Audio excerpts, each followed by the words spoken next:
정대훈 담임 목사님의 평화의 왕으로 오신 예수님이라는 제목의 말씀, 에베소서 2장 14절에서 18절까지의 말씀. 시온에 따라 크게 기뻐할지어다. 예루살렘에 따라 즐거이 부를지어다. 보라, 내 왕이 내게 임하시나니 그는 공의로우시며 구원을 베푸시며 겸손하여서 나귀를 타시나니 나귀의 작은 것 곧 나귀 새끼니라.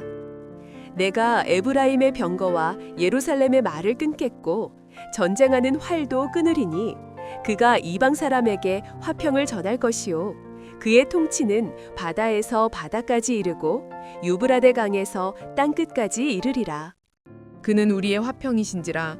둘로 하나를 만드사 원수된 것 곧 중간에 막힌 담을 자기 육체로 허시고 법조문으로 된 계명의 율법을 폐하셨으니 이는 이 둘로 자기 안에서 한 세 사람을 지어 화평하게 하시고 또 십자가로 이 둘을 한 몸으로 하나님과 화목하게 하려 하심이라.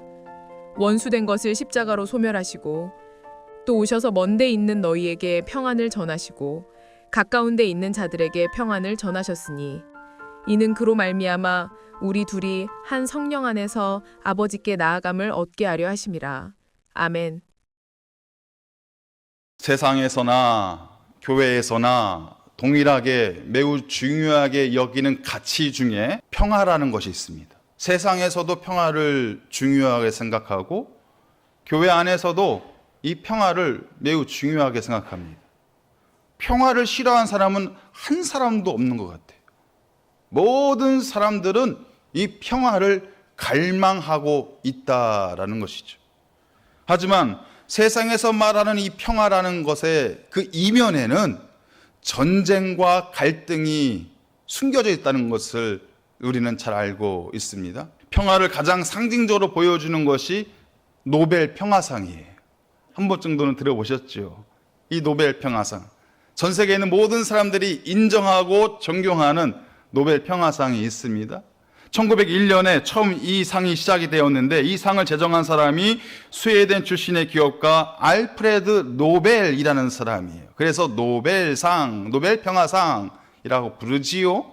그런데 이 노벨에게는 또 다른 이면이 있어요. 이 노벨이 무엇을 발명했는가 하면은 전쟁터에서 사용되어지는 그 무시무시한 다이너마이트를 발명한 사람이 바로 노벨이기도 합니다. 그러니까 세상에서 말하는 평화, 이 노벨이 말하는 평화는 무엇입니까? 전쟁터에서 다이너마이트를 통해서 얻게 된 수많은 돈을 가지고 평화를 기념하는 사업에 쓰고 있다라는 거예요. 상징적으로 보여주는 이 의미가 무엇이냐? 세상에서 말하는 평화는 뭐냐? 힘의 논리가 지배하고 있는 평화, 강력한 힘을 가지고 통제하는 평화를 세상에서는 평화다라고 이야기하고 있다는 것입니다. 존 스토트 목사님이 그의 저서 에베소서 하나님의 새로운 사회라는 책에서 이런 말을 전하고 있습니다. 교회는 하나님이 세상에 보여주시는 새로운 사회의 모델이 되어야 한다라고 말했어요. 세상이 미움으로 인해서 막 갈라지고 있을 때 교회는 진정한 평화가 무엇인지, 진정한 화해가 무엇인지, 진정한 연합이 무엇인지를 보여주는 새로운 모델, 그 공동체가 되어야 된다는 것입니다. 하나님은 그런 시선으로 교회를 바라보고 있고 교회를 세워가고 있다는 거예요. 세상 가운데 전쟁으로 인해서 평화를 잃어버리고 지쳐가고 있을 때 교회야말로 진정한 평화의 모델을, 평화의 공동체의 모델을 세상 가운데 제시해 주어야 한다라는 것입니다. 그것이 우리에게 맡겨주신 평화의 사명이다라는 것입니다. 그러기 위해서 우리 교회와 그리스도인들, 우리 성도들은 평화를 갈망해야 돼요. 누구보다도 평화를 갈망해야 돼요. 그런데 어떤 평화를 갈망하는지가 매우 중요합니다. 우리가 어떤 평화를 갈망하는 것인가? 그리고 그 평화를 위해서, 그 평화를 이루기 위해서 우리는 어떤 노력을 하고 있는 것인가? 그것에 대한 질문을 우리 스스로에게 던질 수 있어야 된다는 것입니다. 우리는 오늘 대림절 두 번째 주일을 맞이하였어요. 그리고 대림절 두 번째 초를 밝혔습니다. 대림절 두 번째 초의 의미가 평화의 촛불이에요. 평화의 촛불. 갈등과 전쟁이 난무하던 그때 2000년 전에 예수님께서는요, 이 땅 가운데 평화의 왕으로 오셨어요. 평화가 무엇인지를 예수님께서 몸소 우리에게 보여주셨습니다.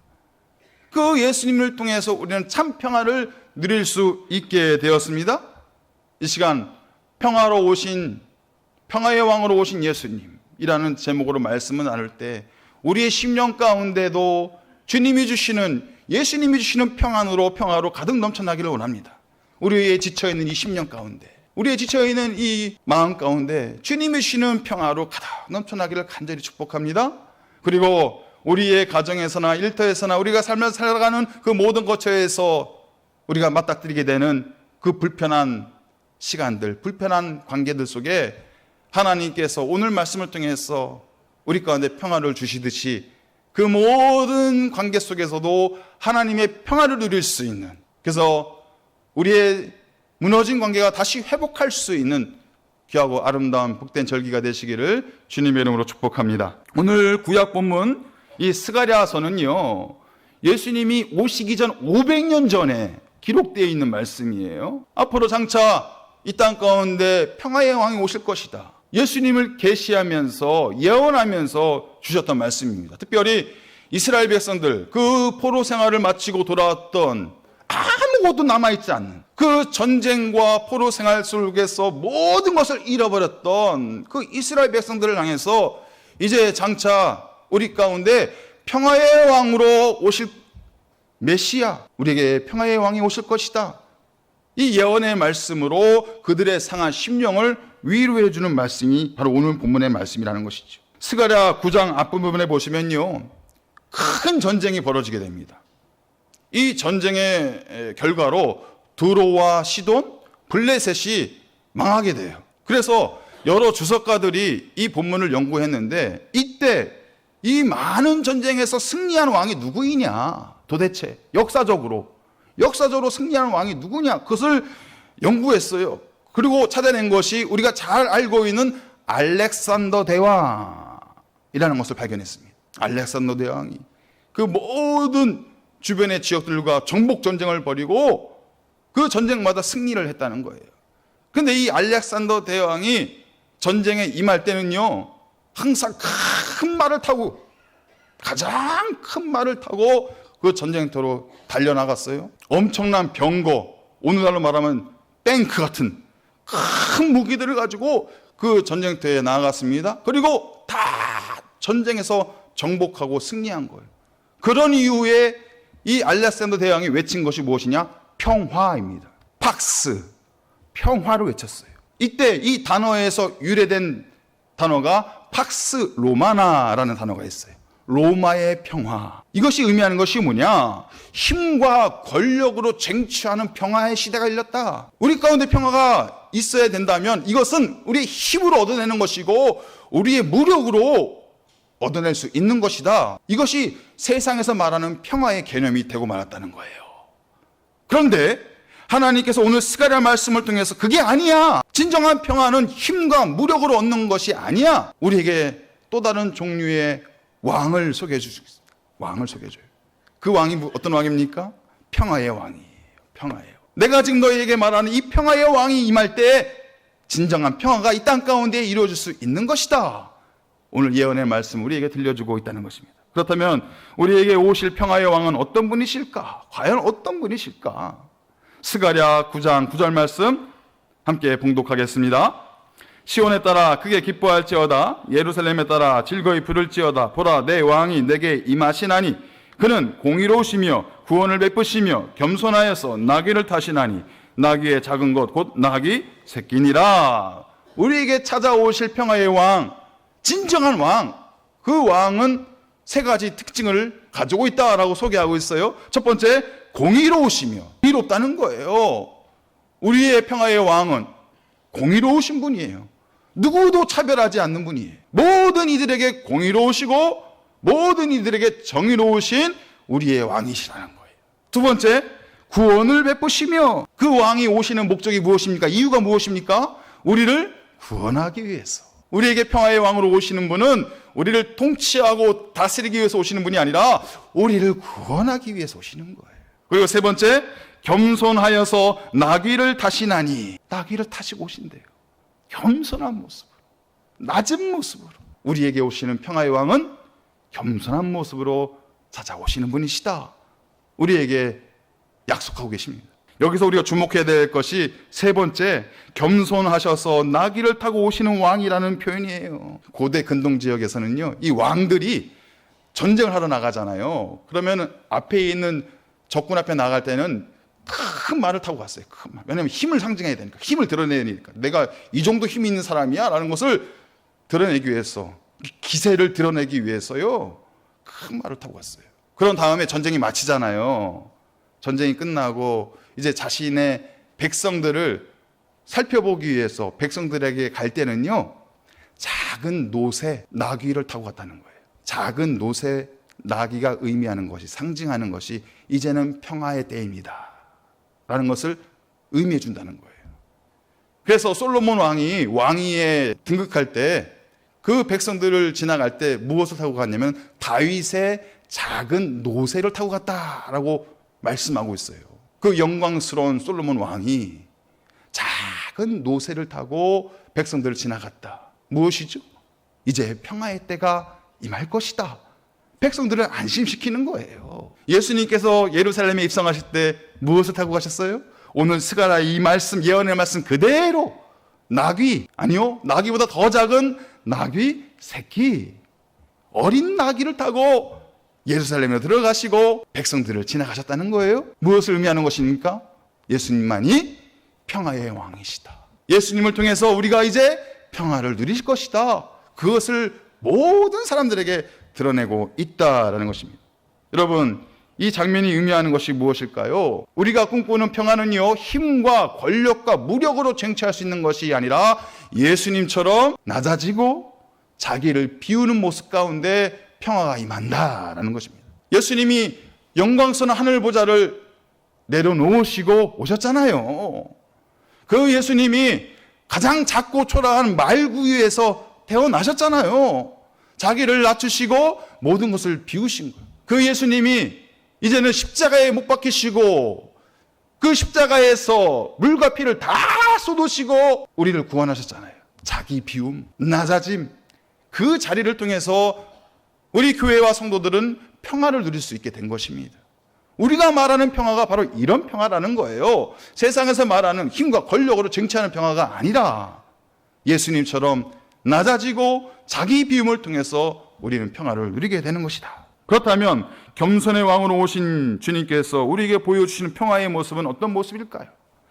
이어지는 스가랴 9장 10절 말씀 함께 봉독합니다. 내가 에브라임의 병거와 예루살렘의 말을 끊겠고 전쟁하는 활도 끊으리니 그가 이방 사람에게 화평을 전할 것이요 그의 통치는 바다에서 바다까지 이르고 유브라데 강에서 땅끝까지 이르리라. 내가 에브라임의 병거와 예루살렘의 말을 끊겠고 전쟁하는 활도 끊으리니 그가 이방 사람에게 화평을 전할 것이다. 이 말씀은 우리 주님께서 모든 병거와 말을 끊어버리고 손에 쥐고 있는 강력한 무기, 전쟁하는 활도 끊어버리고 마침내 이제 평화의 왕으로 오신 예수님을 통해서 우리에게 화평과 평화를 주실 것이다. 약속해주고 있는 말씀이다라는 것입니다. 진정한 평화는 내가 상대방을 굴복시키고 내가 상대방을 이김을 통해서 평화가 오는 것이 아니라는 거예요. 오히려 내가 갖고 있는 무기들, 내가 올라타 있는 병고와 말에서 내려오고 내가 갖고 있는 무기들을 내려놓을 때 진정한 평화가 우리 가운데 펼쳐질 수 있다라는 것입니다. 사랑하는 성도 여러분, 여러분들의 가정에서, 여러분들의 삶의 거처에서, 또 교회에서 우리는 어떤 무기를 가지고 있습니까? 지금 우리 손에는 어떤 무기가 있을까요? 우리는 어떤 병거와 말 위에 올라가 타 있어서 사람들을 내려다보고 그들을 이겨내려고 하고 그들을 정복하려고 하고 있습니까? 우리는 어떤 무기를 가지고, 어떤 손의 무기를 가지고, 어떤 입의 무기를 가지고 사람들에게 상처를 주고 아픔을 주고 있습니까? 우리 자신을 들여다볼 수 있는 이 시간이 되기를 간절히 바랍니다. 우리의 자존심이라는 큰 병고와 말 위에 올라가서 우리는 사람들을 내려다볼 수 있어요. 내 손에 쥐고 있는 무기, 그 강력한 무기, 내 말의 무기를 가지고 사람들의 마음에 아픔을 주고 상처를 줄 수도 있어요. 우리는 그렇게 연약한 사람들입니다. 그렇기 때문에 날마다 우리는 내 자신을 들여다봐야 돼요. 내가 어떤 자리에 있지? 내가 낮아진 자리에 있나? 아니면 또 다른 병거와 또 다른 말 위에 올라타 있지 않은가? 내 손에는 지금 어떤 무기가 들려있지? 내 말에는 지금 어떤 무기가 달려있지? 이것을 지금 내가 다 내려놓고 살아가고 있는가? 우리 자신을 들여다봐야 된다는 것입니다. 제 자신을 들여다봐야 돼요. 저부터가 제 자신의 모습을 들여다봐야 된다는 거예요. 부부싸움 할 때도 마찬가지예요. 여러분들 부부싸움을 안 해보신 표정이신데 부부싸움 할 때도 마찬가지예요. 이 부부싸움이 한번 시작되면요, 각자의 병거와 말 위에 올라탑니다. 그리고 내 손에 쥐고 있는 그 무기, 내 입으로 내뱉을 수 있는 모든 무기들을 다 쏟아내요. 10년 전, 20년 전, 30년 전 다 기억을 소환시켜서 그것을 다 쏟아붓니다. 여러분, 그러다 보면은 부부가 아니라 원수지간이 돼요. 전쟁터로 바뀌게 된다는 거예요. 그러다가 어느 순간 한 사람이 병거와 말에서 내려옵니다. 내 손에 들려있는 무기 내려놓습니다. 내 입에 달려있는 무기 내려놓습니다. 그리고 말합니다. 여보, 미안해. 내가 잘못했어. 생각해보니까 내 탓이네. 내가 문제였네. 그렇게 내려놓는 순간, 낮아짐의 자리로 내려오는 순간, 그 전쟁터가요, 이제는 사랑의 공동체로 회복이 될 수 있는 거예요. 자기 비움, 내려놓음, 이것이 우리 가운데는 필요하다는 것입니다. 어느 초등학교에서요, 선생님이 학생들에게 이런 퀴즈와 질문을 내었습니다. 술에 취해 집이나 거리에서 큰 소리를 지르는 모습을 사자성어로 뭐라고 하지요? 아이들이 잘 모르는 거예요. 그래서 선생님 힌트를 줬어요. 4글자예요. 그리고 맨 뒤에는 가짜로 끝나요. 그래서 학생들이 잘 모르겠다는 표정을 져요. 그러다 어느 학생이 번쩍 손을 듭니다. 선생님, 제가 알겠어요. 뭐죠? 아빠인가? 날마다 고성을 지르고 소리를 지르는 아빠의 그 모습이 이 아이에게는 심겨져 있는 거예요. 여러분, 내 생각에만 빠져 있고요, 내 감정에만 취해 있으면 이 무기가 발동되기 시작합니다. 목소리를 높이고 내 손에 있는 무기를 휘두르면서 상대방을 아프게 한다라는 거예요. 그런 곳에는 평화가 임할 수가 없습니다. 예수님께서 보여주셨잖아요. 겸손의 왕으로, 평화의 왕으로 오신 예수님께서 우리에게 보여주셨다는 거예요. 그 높은 자리, 병거와 말에 그 높은 자리에서 내려와서 내가 갖고 있는 모든 무기 내려놓을 때 그 자리 가운데 진정한 평화가 임하게 될 줄 믿습니다. 작은 나귀를 타고 용서와 사랑의 말로 서로를 축복할 때 우리의 가정 안에, 우리의 공동체 안에 예수님께서 주시는 평화의 물결이 가득 흘러넘치게 될 줄 믿습니다. 이렇게 우리가 예수님처럼 겸손한 모습으로 살아갈 때 우리는 어떤 사람이 되는 것인가? 평화를 만들어가는 사람들이 될 수 있는 거예요. 평화를 누리는 사람에서 이제는 평화를 만들어가는 사람들로 살아갈 수 있게 된다는 것입니다. 그런데 참 연약해요. 우리 안에는. 저 스스로도 그래요.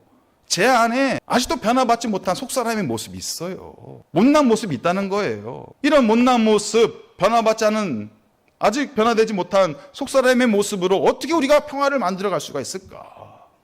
어떻게 우리가 평화를 만들어갈 수 있을까? 그것이 우리의 숙제이고 고민이지 않습니까? 오늘 신약 본문인 에베소서 말씀은요, 예수님께서 평화의 왕으로 이 땅에 오신 뒤에 예수님께서 하신 위대한 사역 중에 하나를 우리에게 소개해주고 있습니다. 14절 말씀, 에베소서 2장 14절 말씀 함께 봉독합니다.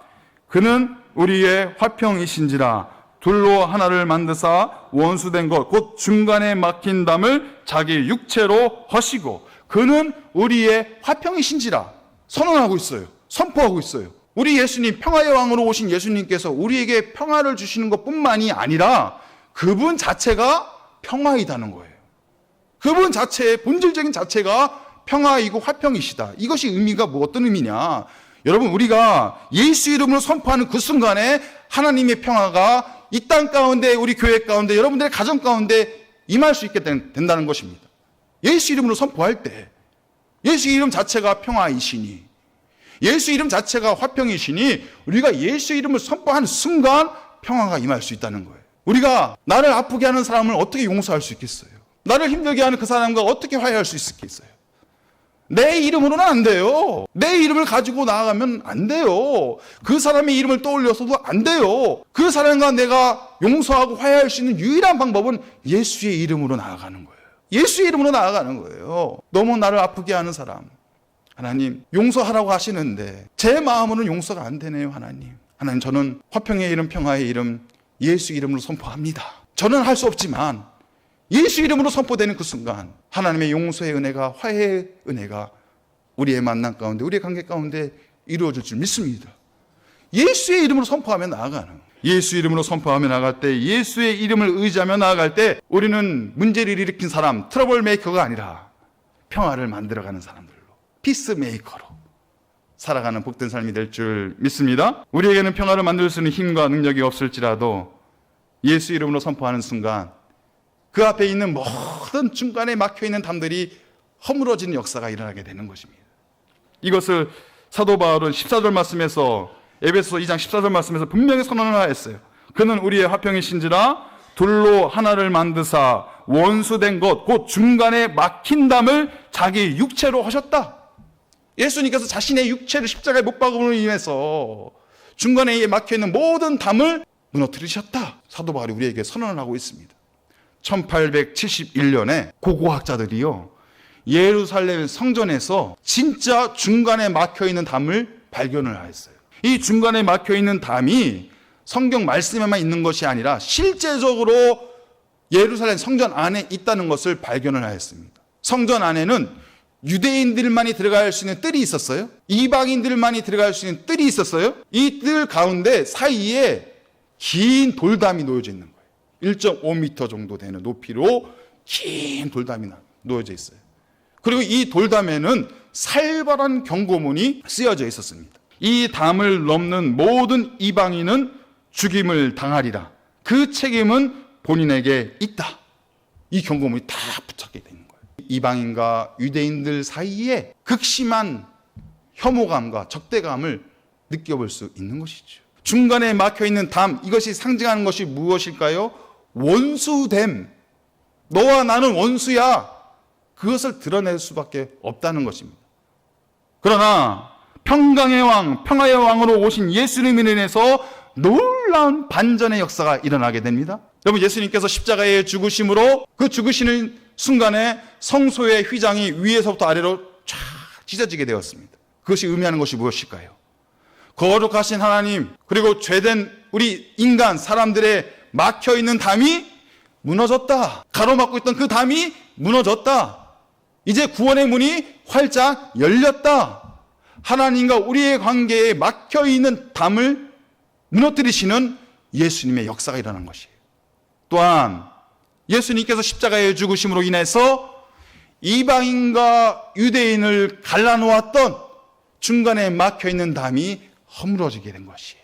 함께 평화를 노래하고 함께 평화를 나누고 함께 축복할 수 있는 예수님의 평화가 모든 인류에게, 모든 사람에게 흘러갈 수 있는 그 통로가 열리게 되었다는 것입니다. 하나님과 우리 관계 속에 구원의 문이 열려지게 된 것이고 온 인류 가운데는 평화와 화해의 문이 활짝 열리게 된 것입니다. 이것이 가능했었던 이유가 무엇이죠? 예수님께서 십자가에서 죽으심으로 예수님께서 십자가에 죽으셨기 때문에 이 놀라운 평화의 역사가 일어나게 된 것이다 라는 것입니다. 사랑하는 성도 여러분, 우리가 꿈꾸는, 우리가 말하는 평화는요, 바로 이런 평화예요. 내가 십자가에서 죽을 때, 내 마음과 내 생각이 십자가에서 못이 박히고 내가 십자가에서 죽을 때, 그때서야 비로소 그곳 가운데 막혀있는 담이 허물어지고 불편한 관계가 회복되고 우리의 만남 속에, 우리의 가정들 속에 평화의 역사가 일어나게 될 줄 믿습니다. 우리는 예수님의 마음을 본받고 살아가야 돼요. 그래서 예수님이 보여주신 방법을 우리는 지키며 살아가야 되는 것입니다. 그럴 때 평화가 임하시는 것입니다. 빌립보서 2장 5절에서 8절까지의 말씀 우리 한 목소리로 봉독합니다.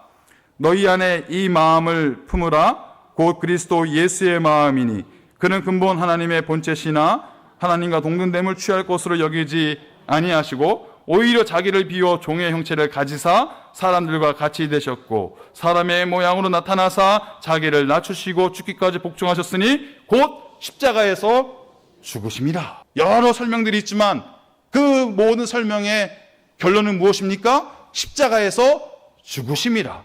이 십자가에서 죽으심을 빌립보서 2장 5절 말씀 처음에 너희 안에 이 마음을 품으라. 예수의 마음을 품으라는 거예요. 십자가에서 죽으신 예수의 마음을 품으라는 거예요.